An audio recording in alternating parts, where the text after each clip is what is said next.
Holy shit. Resident Evil 7 Biohazard. Guys, this is actually a public service announcement and a warning to you. If an ex-girlfriend ever sends you a videotape practically begging you to stay away, please heed her warning, don't go chasing after her. Trust me guys, leave your ex-girlfriends in the past to their fat bloated rebound relationships, where they belong. Having said that, what's up everybody and welcome to another edition of AGR's Pop Culture Reviews. Like many other Resident Evil fans, I've been waiting and anticipating for this title to come out for some time. I've been wanting to see how Capcom reboots this series, and it was long overdue. So, did it miss the mark, or do we have something really special here? Let's take a closer look at Resident Evil 7 Biohazard. So many of us are already aware of the ongoing debate that's been going on with Resident Evil for several years. That it's kind of lost its way, moved out of survival horror, and more action-oriented to appeal to more audiences. Well guys, I am pleased to say that we've come home.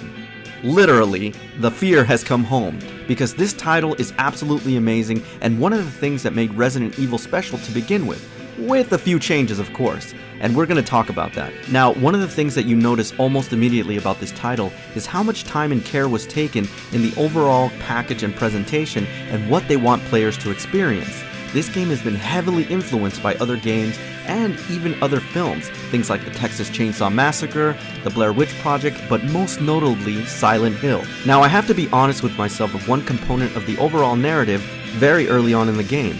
I couldn't quite tell where my feelings were, whether or not I felt this was an homage to Silent Hill 2 or if it was a direct ripoff.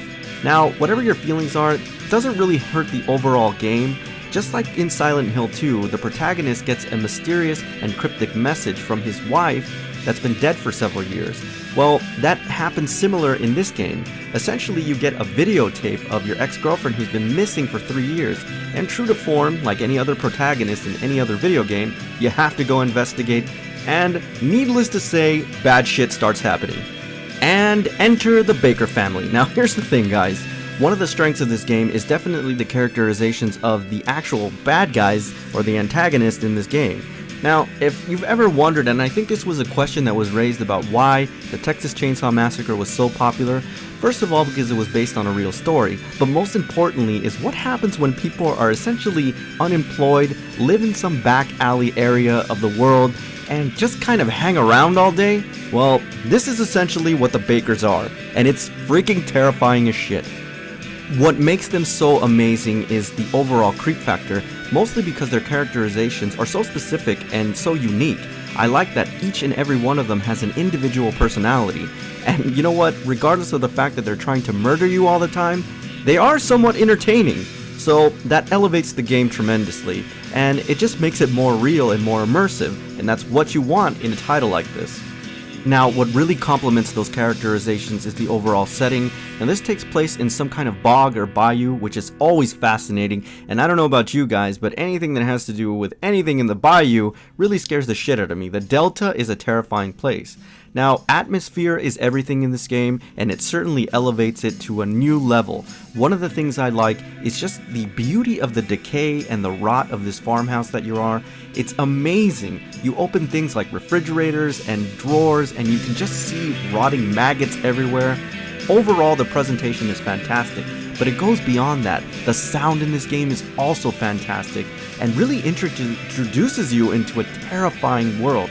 You hear things off in the distance, footsteps, door slamming, the house creaking, just things like that, and especially if you play this game in surround sound. Now, I made the mistake, I guess you can call it that, of turning off all the lights, putting in my headphones, and playing this game in surround sound, and oh my god, it scared the piss out of me.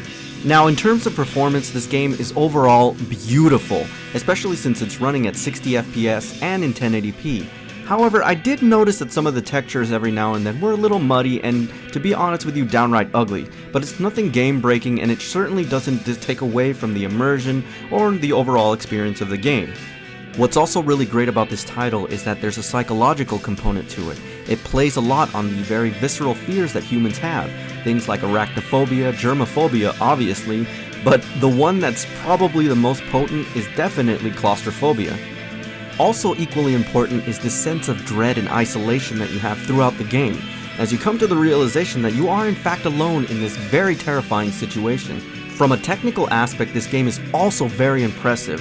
one of the things that I found excellent was definitely the motion captures, the countenance in the face, just little subtle cues of humanity that makes you really invest yourself in these characters. And I also have to say the voice acting here is superb. It completes the overall immersion into this world, and it makes you want to continue on with the overall narrative. Now, if you guys recall from the original Blair Witch Project, there was something so fascinating and visceral with the found footage genre. It actually spawned an incredible amount of films in this industry. Now, for some reason I thought that it was going to be a little bit passé and even cliche for this title, but it does have an air of found footage, which, you know what, it never overstays its welcome, and it actually fits this setting very well. Now, one of the reasons that it's great is because you're not just looking at found footage, you're actually playing in the found footage, which makes it a whole new dynamic, and you know what, it works really well in this title. I liked it a lot. Just like with other games in this series, there have been other ways to tell the backstory of any narrative, through clues, cryptic messages, notes, videotapes, and the same thing happens in this title. The only difference is that they tell it from the standpoint of found footage, and again, because you're playing in it, it actually makes you care a little bit more about what happened before. I also have to say that my main criticism with other titles is that they use a lot of jump scares, and this is true in films, to generate a response from the audience, and usually it's cheap and you can see it a mile away. But here, the jump scares are done excellently. One of the great things about this game is that it does a really amazing job at building tension so that when those moments come, they're visceral and they scare the piss out of you. I can't tell you how many times I dropped my controller during one of these segments, and you know what? It was fantastic. When I remarked earlier about Resident Evil returning home, it wasn't merely hyperbole on my part. It really has, and true to form, Resident Evil has come back to its true roots. Essentially, you have to remember, unlike recent titles, you're not a walking tank, and you're certainly not a bullet manufacturer. You've really got to conserve your resources, especially your health, your ammo, and various other things that are going to help you survive this ordeal. Otherwise, you're not going to make it through. And let me tell you something, guys, nothing is so satisfying as when you enter a room and you realize it's a save point. Because there's no autosave here, you've basically got to find some locations, a recorder somewhere, so that you can save your progress. And you know what? I am so glad this made a return. I wanted to be responsible here, so in order to avoid spoilers, I'm not giving you too much of my game footage. It's actually relegated to footage that happens very early on in the game. But I don't want you to think that all of your time is going to be spent in this house. The locations are varied. The only criticism that I do have is in the enemy types.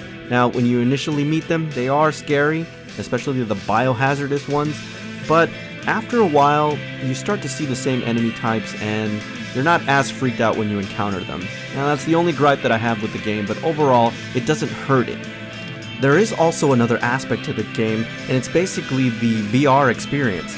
Now, from what I've heard, because I haven't actually played it, it is incredibly terrifying, just because it's not like you can actually look away from some of the things or some of the imagery that you see. You're really extra immersed in this world, and it is terrifying. I can't wait to try the VR experience, so once I finish this game, I think I'm going to try that and maybe do a review on it, but I have to say that this is kind of two experiences in one. But it doesn't mean that if you don't do it in VR that it's any less terrifying, because let me tell you, yeah, you are going to get scared in this game.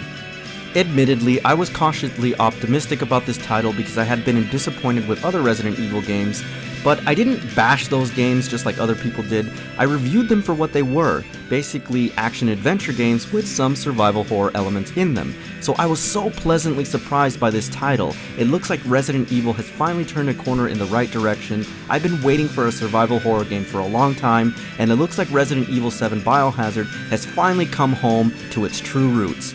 Alright everybody, so that's my official review on Resident Evil 7 Biohazard. As always, I thank you for tuning in, and I'll see you on the next AGR's Pop Culture Reviews. Guys, I want you to pay attention to the imagery here and let that sear into your mind, because you never know your ex-girlfriend until after she's gone. And let me tell you guys, women, in their desperation, will do some crazy shit. Like, seriously, for your ears only? Jiminy Crickets. Way to keep it classy.